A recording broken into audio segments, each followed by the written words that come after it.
जटिल समस्या हो या भाग्य बाधा, हो व्यापार, नौकरी, शादी की समस्या, करियर की चिंता हो या वैवाहिक जीवन में हो सुख का अभाव, पाइए अपनी समस्त ज्योतिषीय तथा वास्तु समस्याओं का सरल, चमत्कारी, प्रभावशाली समाधान। एक जाना माना और विश्वसनीय नाम, आचार्य पंडित श्री वैभवनाथ शर्मा जी, काशी के 400 वर्ष पुराने प्रतिष्ठित और अंतरराष्ट्रीय ख्याति प्राप्त राज ज्योतिषी परिवार की 8वीं पीढ़ी के ज्योतिषी और वास्तु शास्त्री आचार्य पंडित श्री वैभवनाथ शर्मा जी के द्वारा व्यक्तिगत या फिर फोन पर अपॉइंटमेंट लेने के लिए कॉल करें 9818 300।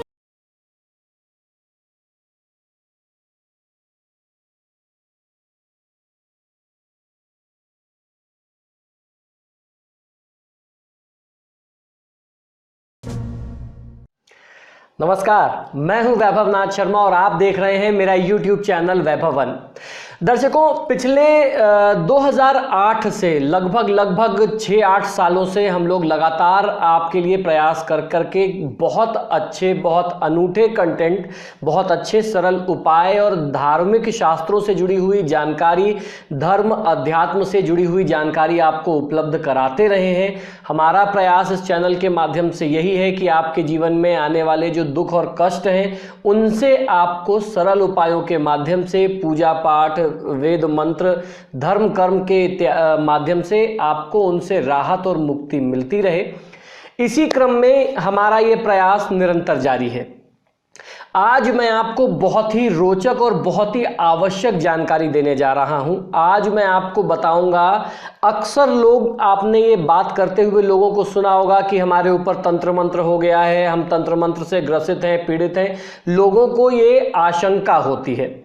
आज मैं आपको ये बताने जा रहा हूं कि आप कैसे ये कंफर्म कर सकते हैं, कैसे आप चेक कर सकते हैं कि आपके ऊपर तंत्र मंत्र तो कहीं किसी ने नहीं किया है, यानी मारण मोहन, सम्मोहन इत्यादि की जो प्रक्रिया है वो आपके ऊपर तो नहीं की गई है। आप उसको कैसे चेक कर सकते हैं और उससे बचने के लिए आपको क्या करना चाहिए, ये सारे जानकारी और उससे बचने के उपाय आज मैं आपको बताने जा रहा हूं। आज मैं आपको बताऊंगा कि आप कैसे पहचानें कि आपके ऊपर तंत्र शक्ति यानी काला जादू, बुरी नजर इत्यादि का प्रयोग किया गया है और किस प्रकार से, कैसे आप इन चीजों से स्वयं को बचा सकते हैं या अपने परिवार की आप सुरक्षा कर सकते हैं। अक्सर हम अपने जान पहचान के लोगों द्वारा तांत्रिक शक्तियों के वशीकरण तथा मारण प्रयोगों के बारे में सुनते आए हैं। हमने सुना कि फलां के ऊपर मारण प्रयोग हो गया था, वह व्यक्ति अब इस दुनिया में नहीं रहा, ऐसे तंत्र मंत्र उसके ऊपर हुए। हालांकि हम में से कोई भी नहीं जानता कि आखिर तंत्र प्रयोग इस प्रकार के जो होते हैं वो कैसे कार्य करते हैं और अपने ऊपर तंत्र शक्ति के गलत प्रयोग से आप किस प्रकार से बच सकते हैं, उसको कैसे समाप्त कर सकते हैं। तांत्रिकों तथा योगियों के अनुसार दुनिया की हर चीज, चाहे वो सजीव हो या फिर निर्जीव हो, ब्रह्मांड की इस विशाल ऊर्जा में ऊर्जा का ही एक रूपांतरित स्वरूप होता है। वे अक्सर शत्रुओं का बुरा करने के लिए नकारात्मक ऊर्जा का प्रयोग करते हैं, जिसे पहचानना बहुत ही सरल, बहुत आसान होता है। थोड़ी सी जानकारी से आप उसको पहचान सकते हैं कि आपके किसी शत्रु ने आपके ऊपर कोई इस प्रकार का खतरनाक, जानलेवा कोई तंत्र मंत्र इत्यादि तो नहीं किया हुआ है। तो अब हम बात करते हैं कि कैसे पहचान सकते हैं आप तंत्र मंत्र। किसी भी व्यक्ति की नाड़ी की गति सामान्य से अधिक हो जाती है। जब आपके शत्रु आपके लिए कोई गंभीर प्रयोग कर रहे हों, जानलेवा प्रयोग कर रहे हों या आपको नुकसान पहुंचाने के लिए प्रयोग कर रहे हो, तो आपकी जो पल्स रेट है ना, नाड़ी जिसे कहते हैं, नाड़ी की गति, आपकी पल्स रेट जो है वो अपने आप ही बढ़ जाती है, अचानक से बढ़ जाती है और व्यक्ति को बेचैनी होने लगती है, अनईजीनेस होने लगता है। जब भी शरीर पर किसी भी नकारात्मक ऊर्जा का हमला होता है तो हमारा शरीर उसका प्रतिरोध करता है, यानी उससे लड़ता है, जिसके स्वरूप हमारी धड़कन सामान्य से तेज हो जाती है। जितना घातक अटैक होगा, नाड़ी की गति उतनी ही ज्यादा तेज हो जाएगी। दूसरा लक्षण ये है कि श्वास की गति यानी आपकी सांस लेने की जो हार्ट बीट है उसके साथ साथ सांस लेने की जो स्पीड है ना वो भी बढ़ जाएगी, क्योंकि आपका हार्ट जो है वो ज़्यादा ऑक्सीजन ग्रैस्प करने लगेगा। तांत्रिक हमला होते ही सांस की गति बहुत तेजी से बढ़ जाती है।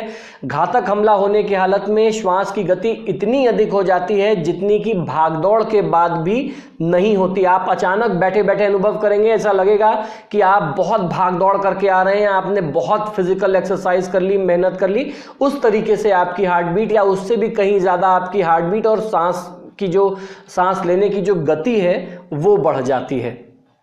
तीसरा लक्षण यह है कि अचानक ही शारीरिक तथा मानसिक रूप से व्यक्ति को कमजोरी का अनुभव होने लगता है। तांत्रिक हमले या साइकिक अटैक में नकारात्मक शक्तियां व्यक्ति के मन मस्तिष्क को काबू में करने का प्रयास करने लगती हैं, जिसके चलते व्यक्ति अपनी शक्ति से काम नहीं ले पाता और वो अंदर ही अंदर शारीरिक और मानसिक रूप से स्वयं को कमजोर अनुभव करने लगता है। इसके बाद चौथा लक्षण यह है कि ऐसे में जब आपके ऊपर घातक प्रयोग हो रहे हो, जानलेवा हमले किए जा रहे हो, तो रात को व्यक्ति को डरावने सपने आते हैं। जी हाँ, तांत्रिक हमले के दौरान रात को सोते समय भयावह और डरावने सपने आने लगते हैं। कई बार ऐसा लगता है जैसे आप पर किसी जानवर ने हमला कर दिया हो या आप कहीं बहुत ऊंची जगह से, किसी ऊंचाई वाली जगह से आप नीचे खाई इत्यादि में गिर गए हैं, ऐसा आपको अपने आप अनुभव और आभास होने लगता है। पांचवा उपाय यह है कि पलंग के पास पानी रखने से भी आप इससे पता कर सकते हैं। जी, रात को सोते समय अगर आप पलंग के पास, अपने सिरहाने के पास पानी का एक गिलास रख दें और सोते समय मन में सोचें कि आपके अंदर नकारात्मक ऊर्जा जो है वो उस पानी में जा रही है, सुबह उस पानी को किसी छोटे पौधे में डाल दें। ऐसा लगातार आप 8 दिन तक करें, कंटिन्यूअस अगर आप करते हैं और 8 दिन में वो पौधा, एकदम हरा भरा पौधा अगर मुरझा जाए तो आप सीधे तौर पर ये समझ सकते हैं कि आपके ऊपर तंत्र मंत्र किया जा रहा है। अगर हमला बहुत तेज हुआ तो वो पौधा 2-3 दिनों के अंदर ही कुम्हलाने लगेगा यानी सूखने लगेगा, इससे आप पता कर सकते हैं। छठवां उपाय जानकारी करने का यह है कि आप तकिए के नीचे नींबू रख करके सोइए।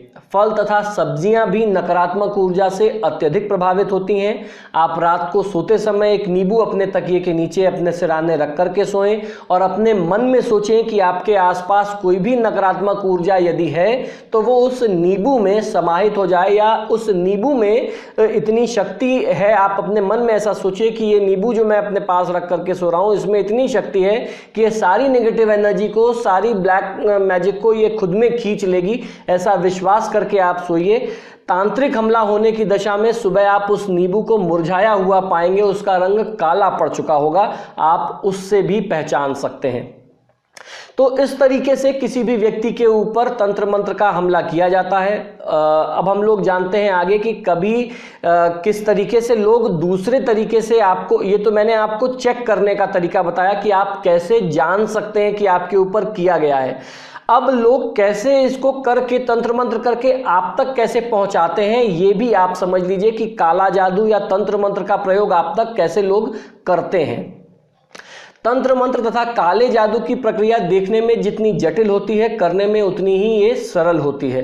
अक्सर लोग जिस पर भी तांत्रिक शक्तियों या काले जादू का इस्तेमाल करना चाहते हैं, उसे फंसाने के लिए खाने पीने की चीज़ों का प्रयोग करते हैं। ये खाने की वस्तुएं आमतौर पर मीठी चीज़ें ही होती हैं। तो आइए आज मैं आपको बताता हूँ कि किस तरह तंत्र मंत्र अथवा काले जादू में यानी ब्लैक मैजिक में काले जादू का प्रयोग करके लोग दूसरों को तंत्र मंत्र से प्रभावित कर सकते हैं, वशीकरण, मारण, सम्मोहन इत्यादि का प्रयोग कर सकते हैं। इन चीजों से आपका कैसे अनिष्ट होता है यानी नुकसान होता है, आइए समझने का प्रयास करते हैं। आपको कभी भी दूसरों के हाथ की दी हुई मिठाई नहीं खानी चाहिए, खासतौर पर ऐसे लोग जिनसे आपका बहुत ज़्यादा भावनात्मक लगाव ना हो, आपका पारिवारिक या इमोशनल अटैचमेंट जब तक ना हो, या कोई बहुत, अगर परिवार में भी ऐसा व्यक्ति है जिसके ऊपर आपको डाउट है, आपके परिवार के लोग ऐसे व्यक्ति पर डाउट करते हैं कि ये कुछ ऐसी गलत चीज़ों में शामिल होता है, तो ऐसे लोगों के हाथों से मीठी चीज़ें नहीं खानी चाहिए। काले जादू का प्रयोग मावे यानी खोवे की मिठाई यदि सफ़ेद रंग की है तो सबसे अच्छा होता है। इन्हीं चीज़ों के माध्यम से सबसे ज़्यादा कारगर होता है। बस शर्त इतनी सी होती है कि आप इसे सही ढंग से करें। ऐसे लोग जिसे भी अपना काम, जिस व्यक्ति से भी अपना काम निकलवाना चाहते हैं, उसके निमित्त तंत्र मंत्र करके वो मिठाई उस तंत्र मंत्र के माध्यम से सिद्ध करके लाके उस व्यक्ति को खिला देते हैं। उस पर अपने मित्रों का प्रयोग, मंत्रों का प्रयोग करके सामने वाले व्यक्ति को खिला देते हैं। इस चीज को भगवान का प्रसाद या जन्मदिन की मिठाई या कुछ ऐसा भी, कोई भी ऐसा बहाना करके किसी भी खुशखबरी के माध्यम से, गुड न्यूज के माध्यम से आपको वो मिठाई खिला दी जाती है। कुछ लोग दूध के माध्यम से भी इस प्रयोग को करते हैं या दूध से बनी हुई चीजों के माध्यम से भी इस तरीके का प्रयोग किया जाता है। तो ऐसी चीजें खाने से आपको बचना चाहिए। इस तरह के लोग, तांत्रिक प्रयोगों से बचने का सबसे अच्छा तरीका यही है कि आप किसी अन्य की दी गई मिठाई को कभी भी भूल करके ना खाएं। यदि सामने वाला व्यक्ति ऐसा है जिसे आप मना नहीं कर सकते हैं, तो बेहतर होगा कि एक मिठाई का, उस मिठाई का एक छोटा सा टुकड़ा तोड़ करके पहले उसी व्यक्ति को आप खिला दें। यदि वह सहज ही इसे स्वीकार कर लेता है, ले लेता है, तो इसका अर्थ यही है कि उसमें कोई तंत्र मंत्र नहीं किया है। बल्कि यदि सामने वाला व्यक्ति अगर आपके द्वारा दी गई मिठाई को खाने में हिचकिचाए या नानुकुर करे, तो समझ जाएं कि दाल में कुछ काला है। ऐसी परिस्थिति में तो आपको बिल्कुल भी उस मिठाई को एक्सेप्ट नहीं करना चाहिए। और किन किन चीजों के माध्यम से काला जादू हो सकता है, ये जान लेना, समझ लेना भी बहुत आवश्यक है। खाने की मिठाई के अतिरिक्त लोग अन्य चीजों के माध्यम से भी काला जादू करते हैं। इन चीजों में फूल, चमेली, गुलाब और मोगरा, इसके अलावा और भी बहुत सारे फूल होते हैं। इत्र होता है यानी परफ्यूम होता है, पान, इलायची, लौंग, उड़द, लोबान। लोबान वो चीज़ है जिसकी हम लोग धूप जलाते हैं। इन चीज़ों के जरिए भी तंत्र मंत्र किया जाता है। कुछ लोग पहनने के कपड़ों के द्वारा, आपके बालों का प्रयोग करके, आपके कपड़ों के द्वारा इन चीज़ों का यूज़ करके भी बहुत गंदा वाला काला जादू करते हैं। अगर कोई व्यक्ति अचानक ही ऐसी कोई चीज़ आपको दे तो आपको उससे बचना चाहिए। ये सभी चीज़ें ऐसी हैं जो प्रचंड प्रकार के वशीकरण और मारण के प्रयोगों में काम ली जाती हैं। इन चीज़ों से आपको बचना चाहिए। बिना कोई चीज खिलाए या दिए भी काले जादू का प्रयोग हो सकता है। देखिए, अभी तक तो हम लोगों ने बात की कि किन चीजों को खिला करके, किन चीजों को दे करके, यानी चीजें एक्सचेंज करके लोग आपके ऊपर तंत्र मंत्र कर सकते हैं। अब मैं आपको बताता हूं कि कुछ ऐसी भी चीजें हैं जिनका प्रयोग बिना कुछ आपको दिए, बिना कुछ आपको खिलाए भी लोग कर सकते हैं। कुछ लोग तांत्रिक प्रयोग करने के लिए एक बिल्कुल ही अलग तरीके का इस्तेमाल करते हैं। इस तरीके में सामने वाले व्यक्ति को कुछ खिलाया या फिर दिया नहीं जाता, वरन उसके घर में अथवा उसके कमरे में अभिमंत्रित वस्तु को डाल करके रख करके चले आते हैं। ये वस्तु कुछ भी हो सकती है, यहाँ तक कि शमशान की मिट्टी या शमशान का जला हुआ कोयला इत्यादि भी, शमशान की राख भी हो सकती है। अगर किसी भी दिन आपको अपने घर में ऐसी कोई भी चीज़ मिल जाए या आपके परिवार में किसी ने अगर उस चीज को नहीं रखा और आपको लगता है कि अचानक ये कहां से आ गई और फैमिली का मेंबर कोई लेकर के नहीं आया, तो सीधे तौर पर ये तंत्र मंत्र का प्रयोग किए जाने की आशंका और संभावना होती है, संकेत होता है। तो उससे आपको फिर बचने का प्रयास करना चाहिए। तो ये तो बात हम लोगों ने कर ली, हम लोगों ने जान लिया कि किस प्रकार तंत्र मंत्र आपको प्रभावित कर सकता है। अब मैं आपको बताता हूं कि आप तंत्र मंत्र से, तांत्रिक प्रयोगों से खुद को और अपने परिवार को कैसे बचा सकते हैं, कैसे सुरक्षित कर सकते हैं। तांत्रिक प्रयोगों तथा जादू टोना से खुद को बचाने के लिए कुछ विशेष पूजा पाठ या तंत्र मंत्र की आवश्यकता नहीं होती। थोड़ी सी सावधानी रख करके ही हम दूसरों के द्वारा किए गए तांत्रिक प्रयोगों तथा जादू टोनों से खुद को बचा सकते हैं। आपके लिए आपको कोई बहुत विशेष पूजा पाठ या तंत्र मंत्र की आवश्यकता नहीं होती। आपको मैं बहुत छोटी छोटी बातें बताने जा रहा हूं जिनको प्रयोग में ला करके, ध्यान में रख करके आप बड़े से बड़े तंत्र मंत्र की क्रिया से, काले जादू टोटके से बच सकते हैं। रास्ते में आते जाते, खासतौर पर सुनसान रास्ते में, चौराहे पर या कहीं भी अन्य निर्जन स्थल पर फूल, माला, पूरा या आधा कटा हुआ नींबू, आपने देखा होगा लोग कलश रख करके चले जाते हैं चौराहे पर, 7 लाल या हरी मिर्च, सिंदूर लगे हुए लड्डू, दीपक इत्यादि रखे हों, आपको दिखाई दें तो यथासंभव आपको उनसे बच करके निकल जाना चाहिए। इनके ऊपर से आपको कभी ना गाड़ी क्रॉस करनी चाहिए, ना इनको आपको लात से मार करके अपमानित करना चाहिए। एक बार एक केस मेरे पास आया था, कुछ लड़के जो हैं शरारती बच्चे थे, उन्होंने लात से मार करके ऐसे दीपक को और ऐसे कलश को उड़ा दिया और मिठाई का पूरा एक डिब्बा रखा था, बैठ के उन लोगों ने अच्छे से मिठाई खा ली। उसके बाद उनके ऊपर जो जो तंत्र की क्रियाएं हुई वो आपको बताया नहीं जा सकता। बहुत मुश्किल से उन दोनों बच्चों, दोनों दोस्तों की जान बच पाई है। तो इस तरीके की चीज़ों से आपको बचना चाहिए। घर के बाहर जो है सफ़ेद आंकड़े का पौधा आप लगाएं तो इससे आपकी बहुत अच्छे से सुरक्षा हो सकती है। जिस भी घर के बाहर सफ़ेद आंकड़े का यानी आग का पौधा, मदार का पौधा अगर आप लगाते हैं, वहां पर किसी भी तरीके का तांत्रिक प्रयोग असर नहीं कर पाता और वहां पे किसी भी तरीके का भूत प्रेत पिशाच इत्यादि की बाधा नहीं होती है।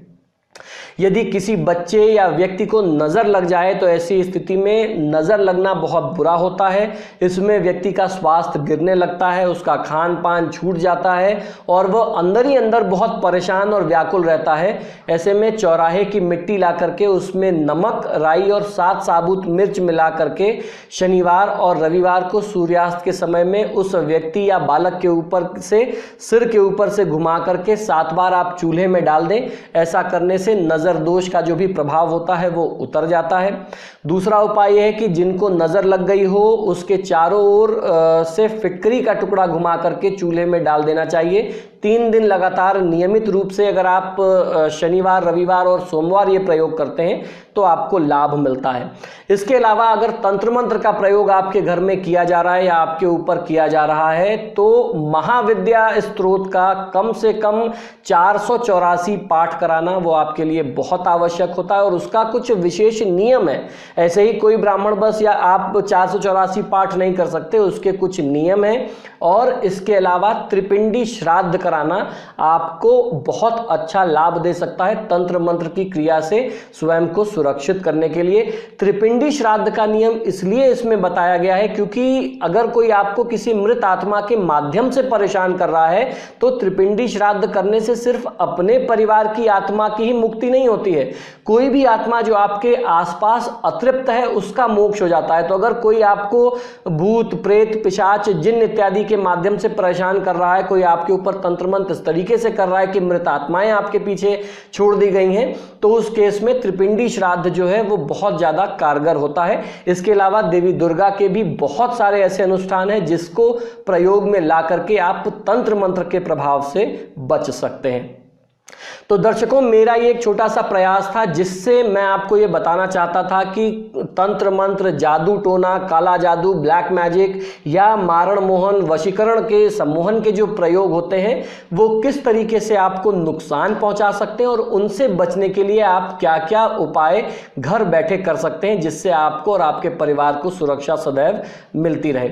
आशा करता हूं कि मेरा ये एपिसोड आपको जरूर पसंद आया होगा। अगर आपने इस वीडियो को पसंद किया है, देखा है, तो इसे लाइक और शेयर भी करें और अभी तक अगर आपने मेरा YouTube चैनल सब्सक्राइब नहीं किया तो उसे सब्सक्राइब भी जरूर करें। धन्यवाद।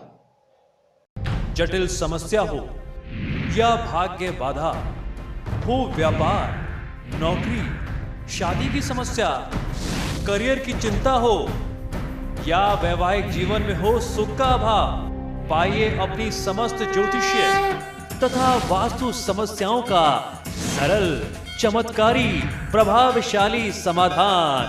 एक जाना माना और विश्वसनीय नाम, आचार्य पंडित श्री वैभवनाथ शर्मा जी, काशी के 400 वर्ष पुराने प्रतिष्ठित और अंतरराष्ट्रीय ख्याति प्राप्त राज ज्योतिषी परिवार की 8वीं पीढ़ी के ज्योतिषी और वास्तु शास्त्री आचार्य पंडित श्री वैभवनाथ शर्मा जी के द्वारा व्यक्तिगत या फिर फोन पर अपॉइंटमेंट लेने के लिए कॉल करें 9818-300-146, 9990-724-131 या फिर ईमेल करें sharma.vaibhav@gmail.com पर।